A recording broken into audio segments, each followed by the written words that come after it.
Hello குட்டி சுட்டீஸ், Tamil kid stories with மீனுல இன்னைக்கு என்ன கதை பார்க்க போறோம் தெரியுமா? Cooking with mom in Japan. மீனாக்கா ஜப்பான் போறாங்க. அங்க ஹனாக்காவை பாக்குறாங்க. அவங்க அம்மாக்கு எப்படி ஹெல்ப்ஃபுல்லா இருக்காங்க அப்படிங்கறத மீனாக்கா பாத்துக்கிறாங்க. அதுவும் இல்லாம அந்த ஒரு டிஷ்ஷஸ் எல்லாம் கத்துக்கிறாங்க. ஓகே குட்டீஸ், வாங்க கதைக்குள்ள போலாம். ஒரு அழகான கிராமம் இருந்துச்சா. அந்த கிராமம் பேரு கியோட்டோ அப்படின்னு சொல்லிட்டு. அந்த கிராமம் பார்க்கவே ரொம்ப அழகா இருந்துச்சா. அந்த கிராமம் ஜப்பான்ல இருந்துச்சா. ஹனாக்காவோட அம்மா ஒரு கோசி வில்லேஜ், அதாவது ஒரு சின்ன ஊர் தான். அதுல ஒரு வுடன் ஹவுஸ்ல இருந்தாங்க. அவங்க வீட்டை சுத்தி அவ்வளவு தண்ணி கிளீனா சூப்பரா இருந்துச்சா.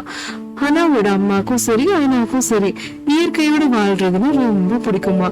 அவங்களோட பாட்டி முன்னாடி ரொம்ப அழகா சமைப்பாங்களாம். அதுவும் இல்லாம அவங்க வீட்டு முன்னாடி சின்ன கடை வச்சிருந்தாங்களாம், அந்த ஊர் மக்களுக்கு எல்லாம் சாப்பாடு கொடுக்கறதுக்காக. அதேதான் ஹனாவோட அம்மாவும் அதே ட்ரெடிஷ்னலா பண்ணிட்டு வந்தாங்களாம். அவங்களோட கிச்சன் இது. ஹனாக்கா எப்பொழுதுமே அந்த சிங்க் பக்கத்துலயே தான் உட்காந்துருப்பாலாம். அவங்க அம்மா சமைக்கும் போதே எப்படி எல்லாம் சமைக்கணும், என்ன பண்ணா டேஸ்டா இருக்கும், லிமிட்டா தான் இன்கிரீடியன்ஸ் யூஸ் பண்ணணும், எல்லாமே தெளிவா சொல்லுவாங்களாம். அவங்க சின்ன கடை வச்சிருக்கனால அவங்க ஒரு தோட்டமும் வச்சிருந்தாங்களாம். அங்க ஃப்ரெஷ்ஷா விளையிற காய்கறியில தான் அவங்க சமைப்பாங்களாம். இது அவங்களோட ட்ரெடிஷ்னல். சோ அதனால காலையில எந்திரிச்சோன்னு அனாமிகா என்ன பண்ணுவா, வெஜிடபிள்ஸ் கலெக்ட் பண்றதுக்காக போயிடுவா. ஒரு மூங்கில் பாஸ்கெட், அங்க பேம்பு ரொம்ப நல்லா யூஸ் பண்ணுவாங்களாம். அவங்களோட மோஸ்ட் ஆஃப் த திங்ஸ் எல்லாமே மூங்கில் வச்சுதான் செஞ்சுதான் இருக்கும். சோ அந்த பாஸ்கெட் மூங்கில் கூட எடுத்துக்கிட்டு காய்கறி எடுத்துட்டு வரலான்னு போயிட்டா. காய்கறி எடுத்துட்டு கிச்சன்ல வச்சுட்டா அம்மா அன்னைக்கு சமைக்கிறதுக்கு. ஆனா அவ கிச்சன் பார்த்தா அம்மா காணும். என்னடா இது, அம்மா காணுமே அப்படின்னு பார்த்தா அவ தங்கச்சியையும் காணும். சரி ஓகே அப்படின்னு கொஞ்ச நேரம் வெயிட் பண்ணா. அதுக்கப்புறம் பார்த்தா அவங்க ரெண்டு பேரும் இன்னும் நிறைய பாஸ்கெட் ஃபுல்லா வெஜிடபிள்ஸ் எடுத்துட்டு வந்துட்டு இருந்தாங்க. அது பனிக்காலம் வேறையா, அதனால ஹனாக்கா எவ்வளவு வெஜிடபிள்ஸ் தான் தூக்கிட்டு வருவான்னு சொல்லிட்டு அவங்க அம்மாவும் குட்டி தங்கச்சியும் சேர்ந்து போய் வெஜிடபிள்ஸ் கலெக்ட் பண்ணிட்டு வந்தாங்க. அதுக்கப்புறம் அவங்க அம்மா என்ன பண்ணாங்க, எல்லா வெஜிடபிள்ஸையும் கிளீனா தண்ணியில வாஷ் பண்ணி அதை ஃபுல்லா தத்தாமி பாயின்னு சொல்லுவாங்க, அதை அவங்களோட உடன் டேபிள்ல விரிச்சு அந்த காயெல்லாம் சன்லைட்ல ட்ரை பண்ண வைப்பாங்க. ஏன்னா அதை கழுவுறாங்க இல்லையா, ஈரப்பதத்தோட காய் இருக்கக்கூடாதுன்னு அந்த சன்லைட்ல ட்ரை பண்ணிடுவாங்க. அதுக்கப்புறம் அது நல்லா காஞ்ச பிறகு வெளியில ஹனாக்கு சொல்லி கொடுத்துட்டு இருந்தாங்க, எப்படி ஒவ்வொரு காயையும் சூப்புக்குன்னா எப்படி நறுக்கணும், அப்புறம் வெஜிடபிள்ஸ் எப்படி நறுக்கணும், ஒவ்வொன்றுத்துக்கும் ஒவ்வொரு பதம் இருக்கு அப்படின்னு சொல்லி அவங்க அம்மா சொல்லிட்டு இருந்தாங்க. சூப்புக்கு அவங்க எப்படி தேவையோ அவங்க சொல்லி கொடுத்தோன்னு ஹனாக்காவும் அதை புரிஞ்சுக்கிட்டு அதே மாதிரி நறுக்க ஆரம்பிச்சாலாம். சிலதுக்கு ஸ்லைஸ் ஆகும், சிலதுக்கு டைஸ் ஆகும், ரொம்ப அழகா நறுக்கினாலாம். அதுக்கப்புறம் அவங்க அம்மா சொன்னாங்களா, என்னென்னலாம் தெரியுமா தேவை, ஆனியன்ஸ், டொமேட்டோஸ், அதுக்கப்புறம் ஸ்ப்ரிங் ஆனியன், அந்த மாதிரி ஒவ்வொரு ஐட்டமா சொல்லிட்டு இருந்தாங்களா. ஹனாக்காவும் அவங்க ட்ரை பண்ணி வச்சிருந்து தப்பாமி பாயில உள்ள வெஜிடபிள்ஸ் எடுத்துட்டு அவங்க அம்மாட்ட இவ்வளவு நறுக்குனா போதுமா அப்படின்னு சொல்லி ஒவ்வொன்றுத்துக்கும் அளவு கேட்டு நீட்டா நறுக்கிட்டு இருந்தாங்களாம்.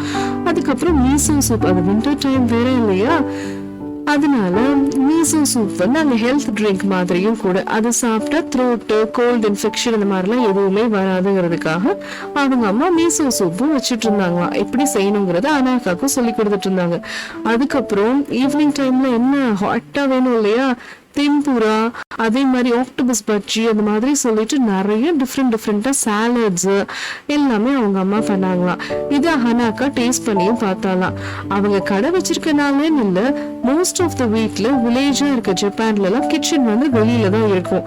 ஏன் அப்படின்னா அவங்க பண்ற ஸ்மோக்கு எதுவுமே வீட்டுக்குள்ள போய் அஃபெக்ட் ஆகாது, வீடு அவ்வளவு கிளீனா இருக்கும்.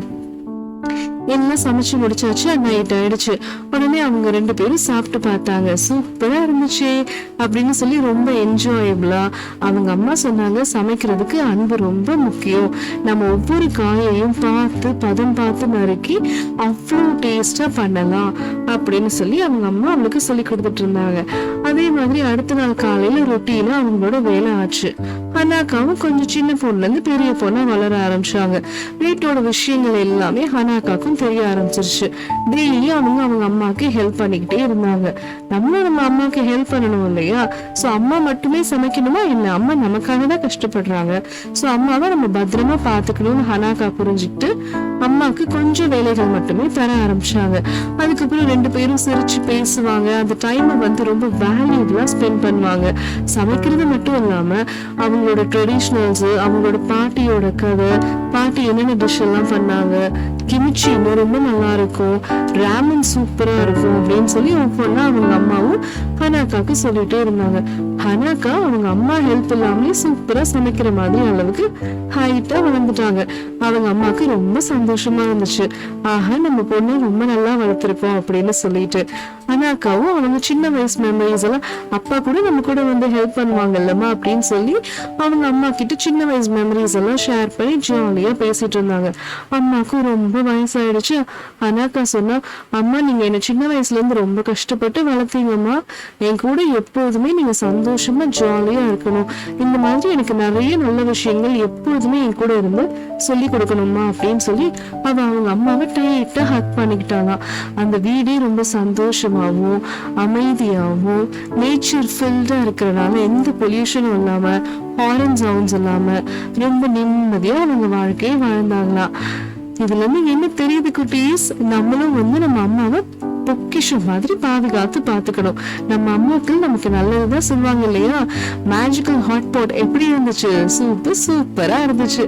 ஓகே குட்டி சுட்டீஸ், இன்னும் கதை அவ்வளவுதான். நான் உங்களை அடுத்த கதையில சந்திக்கிறேன். பாய் பாய்.